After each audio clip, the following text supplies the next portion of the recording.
नमस्कार मेरे प्यारे साथियों, हम बात कर रहे थे कक्षा 6 से कक्षा 12 के अंतर्गत हमारे राजस्थान पुस्तक के बारे में, जिसमें हमने पहला अध्याय वन वन्यजीव और संरक्षण के बारे में हमने बात की थी। दूसरा अध्याय आज हम बात करेंगे खनिज एवं ऊर्जा संसाधन के बारे में। तो राजस्थान के जो इंपॉर्टेंट खनिज और ऊर्जा संसाधन हैं उनके बारे में हम बात करेंगे। तो ये आगामी एग्जाम्स के लिए बहुत ही इंपॉर्टेंट होने वाले हैं, तो जल्दी से इस सेशन को लाइक एंड सब्सक्राइब कर दीजिए। तो चलिए शुरू करते हैं खनिज और ऊर्जा संसाधन। ठीक है, तो इसमें जो एग्जाम्स में आपके बनने वाले जो प्रश्न हैं वो यहाँ से पुटअप होंगे। पहले अध्याय के बारे में हमने बात की थी वन वन्यजीव और संरक्षण के बारे में। तो शुरू करते हैं। तो ये प्रश्न हमने सोल्व कर दिए थे। ठीक है, 21वें प्रश्न से भी हमने नेक्स्ट सेशन में बात की थी। इसी तरीके से जो इंपॉर्टेंट प्रश्न थे उनको हम सोल्व करते गए थे। तो चलिए दूसरा अध्याय आ जाता है खनिज और ऊर्जा संसाधन के बारे में। तो यहाँ से जो भी इंपॉर्टेंट प्रश्न बनेंगे जो आपको आगामी एग्जाम्स में देखने को मिलेंगे, चाहे रीट हो गया, पटवार, एलडीसी, सीईटी, यहाँ तक कि आरएस मेंस में भी यहाँ से प्रश्न बनते हैं, क्योंकि जो आपका जो बेस्ट लेवल होता है वो यही होता है, यहीं से प्रश्न बनते हैं, पेपर सेंटर यहीं से प्रश्न उठाती है। तो शुरू करते हैं अध्याय दूसरा खनिज और ऊर्जा संसाधन। पहला प्रश्न आता है, किन खनिजों में धातु की मात्रा पाई जाती है?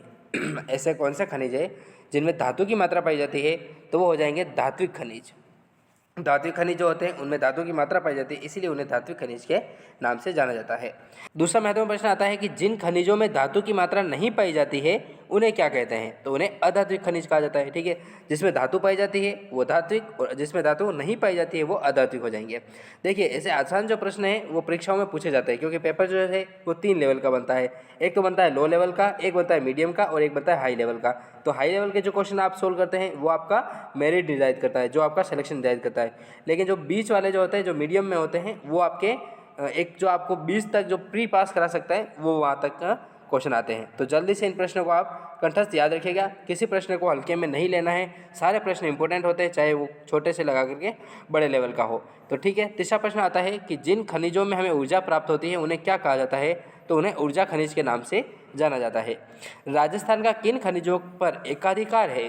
तो देखिए, राजस्थान जो है उनका एकाधिकार कौन कौन रखते हैं, किस खनिज के नाम पर रखता है? तो देखिए, पहला नाम आता है वोलेस्टोनाइट का, दूसरा नाम आता है जस्पर का, और तीसरा नाम आता है शीशा, और चौथा आता है जस्ता।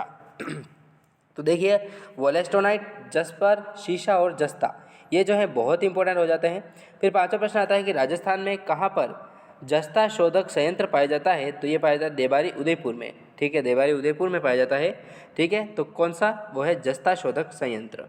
फिर बात करें, छठा प्रश्न आता है कि राजस्थान में कहाँ पर सीसा जस्ता शोधक संयंत्र स्थापित किया गया है? तो वो किया गया है चंदेरिया, चित्तौड़गढ़ में। सातवां प्रश्न आता है कि राजस्थान में सीसा जस्ता का सर्वाधिक उत्पादन होता है? तो सर्वाधिक जो उत्पादन है वो उदयपुर, भीलवाड़ा और राजसमंद में होता है। ठीक है, अब नए जिले बन चुके हैं जो अशोक गहलोत सरकार के द्वारा बनाए गए हैं, तो उनके आधार पर भी हम सोल्व करते जाएंगे। लेकिन जो पुराना आपका बेस्ट लेवल था, क्योंकि उनमें अभी तक कोई अपडेट नहीं दिया गया है जिलों के आधार पर दिखा देने के लिए एग्ज़ाम्स में, तो इसलिए हमने क्या एक पुराना जो है वही डाटा उठाया है। तो ये भी इंपॉर्टेंट ही है, और जो नया डाटा आएगा उसके अनुसार भी हम बात करेंगे। आठवां महत्वपूर्ण प्रश्न आता है कि राजस्थान में तांबा का सर्वाधिक उत्पादन होता है? तो वो होता है खेतड़ी, झुंझुनू में, अलवर और सीकर में होता है। ठीक है, यहाँ से बहुत ही महत्वपूर्ण प्रश्न बनता है। नवा प्रश्न आता है कि लोहा अयस्क का सर्वाधिक उत्पादन होता है? तो लोहे का जो उत्पादन है वो सर्वाधिक होता है जयपुर, सीकर और झुंझुनू में होता है।